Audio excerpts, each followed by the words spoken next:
इसका दोषी कौन है? इसका दोषी वो है जो सरकार में बने बैठे हैं दिल्ली में मोदी जी। तो क्या मैं आपके लिए लड़ाई लड़ता? नहीं लड़ाई लड़ता।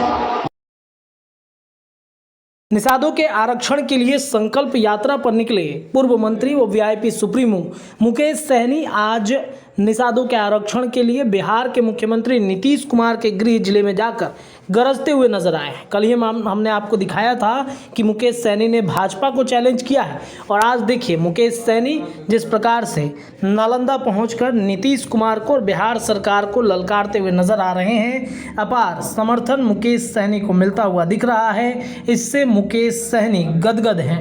आपको बता दें कि मुकेश सहनी कहते हैं कि आज वही राजा है जिसके पास वोट है। नीतीश के गृह जिला नालंदा पहुंचकर सहनी ने हुंकार भर दी है। उन्होंने कहा कि मुझे किसी से दुश्मनी नहीं चाहिए, मुझे निषाद आरक्षण चाहिए। सुनाते हैं आपको मुकेश सहनी नीतीश के गृह जिले पहुंचकर क्या कुछ हुंकार भरते नजर आ रहे हैं। साथियों, ये निषाद आरक्षण संकल्प यात्रा, ये संकल्प यात्रा जो है वो मान सम्मान अधिकार दिलाने का है। साथियों, बिन बेलदार, नुनिया, मलाह, चाय, तियर, बनपर, निषाद के सभी उपजाति को आरक्षण मिले एससी का, इसके लिए हम लोग लड़ाई लड़ रहे हैं।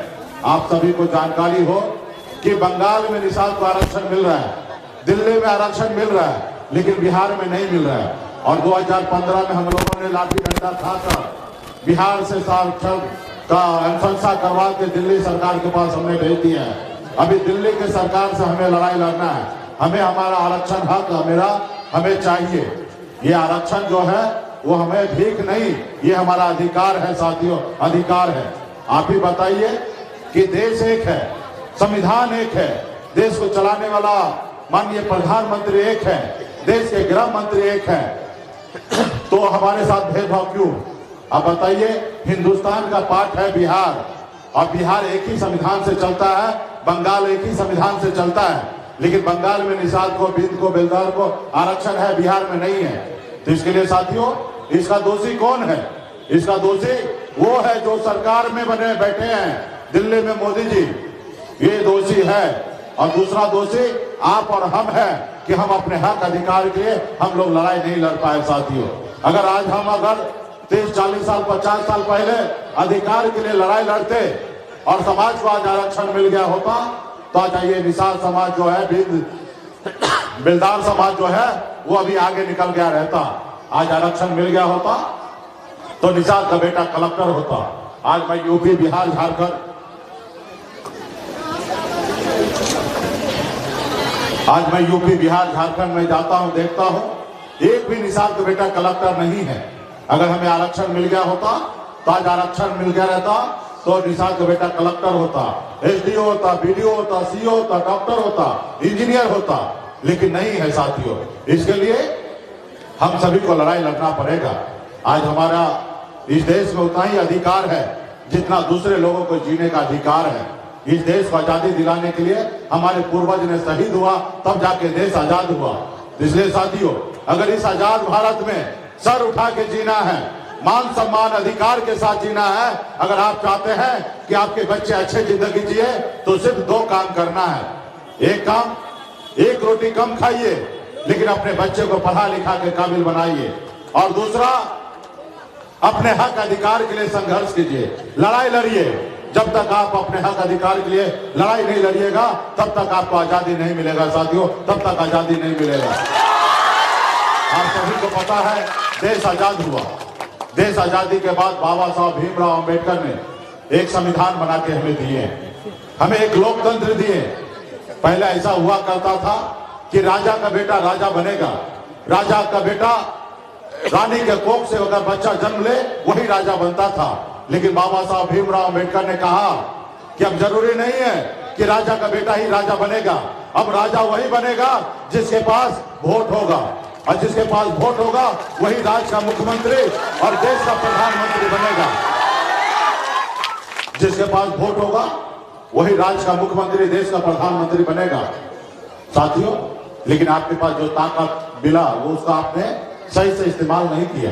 आपके पास जो वोट गिराने का ताकत है उसको सही से इस्तेमाल नहीं किया, जिसके कारण आज आप गरीबी के जंजीरों में बंधे हैं। आज आपके बच्चे मजबूर हैं सिर्फ मछली मारने के लिए या अपने घर परिवार को छोड़कर दूसरे प्रदेश में जाके रोजगार करने के लिए आज आपके बच्चे मजबूर हैं। अगर निश्चित तौर पे अगर हक अधिकार के लिए लड़ाई लड़िएगा, संघर्ष कीजिएगा, जैसे हमारे आदरणीय लालू प्रसाद यादव जी ने किया, मुलायम सिंह यादव जी ने किया, बहन मायावती जी की, स्वर्गीय रामविलास पासवान जी की, हमारे नीतीश कुमार जी की, ये लोगों ने लड़ाई लड़ा, संघर्ष किया, अपने वोट को ताकत को समझा। ये लोग कोई पैसे वाले घर में पैदा नहीं हुए, कोई बड़े अमीर घर में, राजा के घर में पैदा नहीं हुए, वहां पे जन्म नहीं लिए, ये गरीब मजदूर के घर में जन्म लिए, लेकिन लड़ाई लड़े, संघर्ष किए। जब लालू जी दल बनाए, उनके लोगों ने उनको साथ दिया, और जब उनके लोगों ने साथ दिया तो दल को बल मिला, और जब दल को बल मिला तो 15 साल तक बिहार का मुख्यमंत्री लालू जी बने रहे। ये उनकी पहचान है साथियों। इसलिए साथियों, वो जगह पे आप भी पहुंच सकते हैं, सिर्फ जरूरी है अपने वोट को, शक्ति को पहचानना, अपनी ताकत को समझना, संघर्ष कीजिए, लड़ाई लड़िए, तब जाके कामयाबी हासिल होगा। आज मुझे देखिए, मैं भी एक गरीब घर में जन्म लिया, पिताजी मछली मारते थे, दादाजी मछली मारते थे, ऐसे परिवार में जन्म लिया, लेकिन मैंने संघर्ष किया, लड़ाई लड़ा। 18 साल की उम्र में घर परिवार को छोड़कर बम्बई जैसे शहर चला गया, वहां मेहनत किया, मजदूरी किया, 900 रुपया महीने पे नौकरी करता था, 30 रुपया रोज पर मजदूरी करता था, लेकिन संघर्ष के बदौलत मैंने कामयाबी हासिल किया, संघर्ष की बदौलत मैंने नसीब बदला, संघर्ष की बदौलत मुंबई जैसे शहर में एक कामयाबी का झंडा मैंने वहां पे गाड़ा। ये संघर्ष की बदौलत हुआ साथियों।